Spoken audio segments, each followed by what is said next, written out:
Morning students. तो आज हम करेंगे चैप्टर 5 अर्थमेटिक प्रोग्रेशंस की एक्सरसाइज 5.1 का question number 3। So our question is for the following AP write the first term and common difference.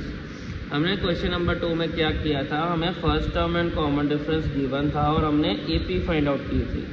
अब हम उसका ऑपोजिट करेंगे, हमें एपी दी हुई है और हमें first term and common difference find out करना है। तो इसमें क्या करेंगे, बहुत इजी है।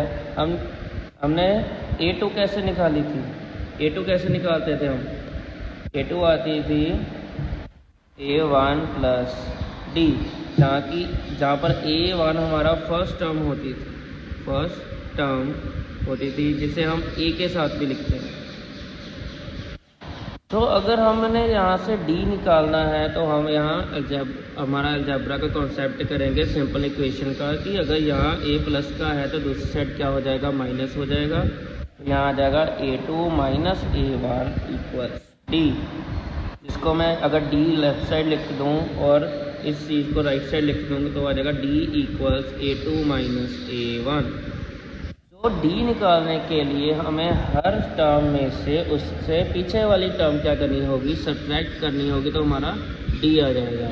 बट हम सिर्फ फर्स्ट 2 टर्म्स के साथ ही इसको नहीं चेक कर सकते, हमें जितनी भी टर्म्स गिवन होंगी हमें सबके लिए D चेक करना है, क्योंकि हम चेक करेंगे कि वो AP है भी या नहीं है। तो हमें जितनी भी टर्म्स दी होंगी हम उनके लिए चेक करेंगे। जैसे कि फर्स्ट क्वेश्चन है, तो फर्स्ट टर्म हमारी क्या होगी, जो फर्स्ट पर लिखी है 3, तो A1 इक्वल्स 3 हमारी फर्स्ट टर्म आ गई। Next A2, A3 and this is A4।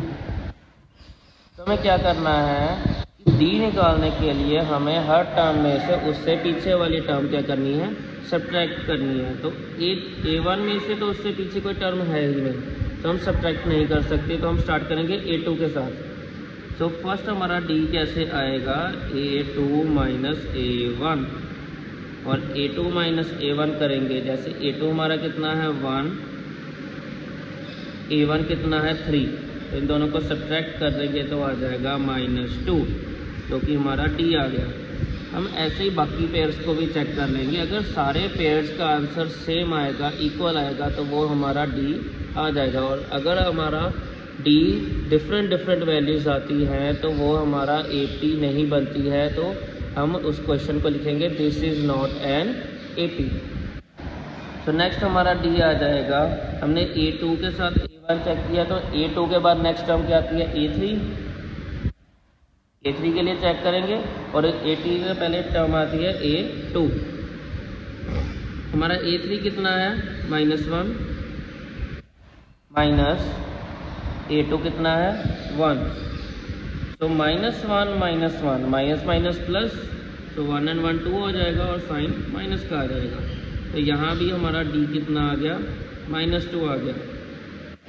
अब हम हमारा last and third pair check करेंगे, D equals A4 minus A3।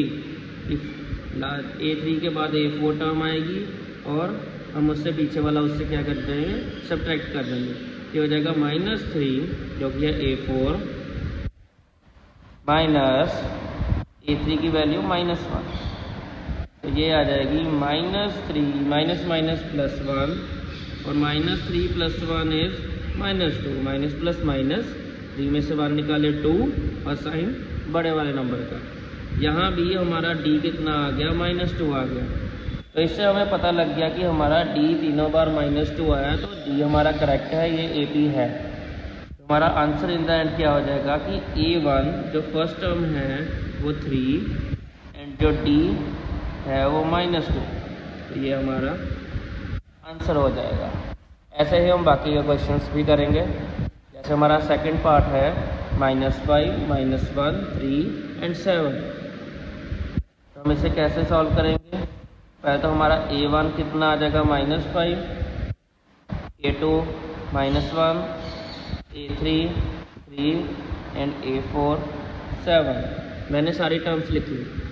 अब जिसमें कि हमारा जो A1 है ये हमारा फर्स्ट टर्म है, तो फर्स्ट ऑफ ऑल डी निकालेंगे A2 minus A1, A2 minus A1, जो कि आ जाएगा -1 माइनस 5। तो ये आ जाएगा -1 + 5, ये आ जाएगा 4। तो फर्स्ट हमारा डी आ गया 4। नेक्स्ट निकालेंगे A3 माइनस A2, ये आ जाएगा 3 माइनस 1, जो कि आ जाएगा 4 माइनस प्लस हो जाएगा, और 3 और 1 को ऐड करेंगे तो हमारे पास आ जाएगा 4। ऐसे 3 + 1, क्योंकि माइनस क्या हो जाएगा, प्लस हो जाएगा। तो डी कितना आ गया, 4 आ गया। देन डी निकालेंगे A4 माइनस A3। तो A4 माइनस A3 जब करेंगे तो आएगा 7 माइनस 3 होता है 4। तो हमारा डी तीनों बार 4 आ गया, तो ये करेक्ट है।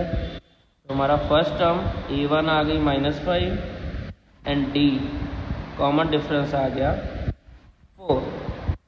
नेक्स्ट हमारा क्वेश्चन 3 का पार्ट 3। तो इसमें हम अगेन सारी टर्म्स लिख लेंगे पहले। तो A1 1/3, A2 5/3, A3 9/3, A4 13/3। D जैसे हमने पहले किया सेम वही स्टेप्स फॉलो करेंगे। तो फर्स्ट डी कैसे आ जाएगा, A2 माइनस A1, जो कि आएगा 5/3 माइनस 1/3। अब ये फ्रैक्शन वाला सब्ट्रैक्ट है। फ्रैक्शन वाले सब्ट्रैक्ट में हम हमारा डिनोमिनेटर सबसे पहले चेक करते हैं। हमारा डिनोमिनेटर यहाँ सेम है, तो जब सेम डिनोमिनेटर हो तो हम डायरेक्ट न्यूमरेटर को सब्ट्रैक्ट कर सकते हैं। तो डिनोमिनेटर हमारा 3 ही आ जाएगा, ऊपर डायरेक्ट सब्ट्रैक्ट करेंगे 5 माइनस 1, जो कि हमारे पास आ जाएगा 4/3। ऐसे ही हम आगे चेक करेंगे A3 माइनस A2, ये आएगा 9/3 माइनस 5/3, जो कि होगा हमारा 9 माइनस 5, तो आ गया 4/3। ये दोनों हमारे सेम आ गए। थर्ड भी चेक करेंगे A4 माइनस A3, जो कि आएगा 13/3 माइनस 9/3, ये आ जाएगा नीचे 3, ऊपर 13 माइनस 9, तो ये आ जाएगा 4/3। तो जैसे कि हमारा डी तीनों केसेस में सेम आया, तो ये हमारी AP है, और अगर ये AP है तो हम इसका आंसर लिख सकते हैं। तो हमारी फर्स्ट टर्म A1 आ जाएगी, इसको हम लिखेंगे 1/3, और डी कॉमन डिफरेंस तो ये हमने निकाला 4/3, ये हमारा आंसर होगा। देन फोर्थ पार्ट हमारा डेसिमल वाला है, बट सिमिलरली हम ऐसे ही करेंगे।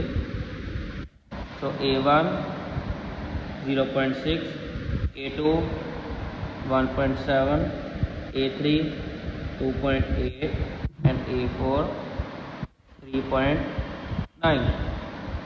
So first of all D A2 minus A1 क्या आ जाएगा 1.7 माइनस 0.6।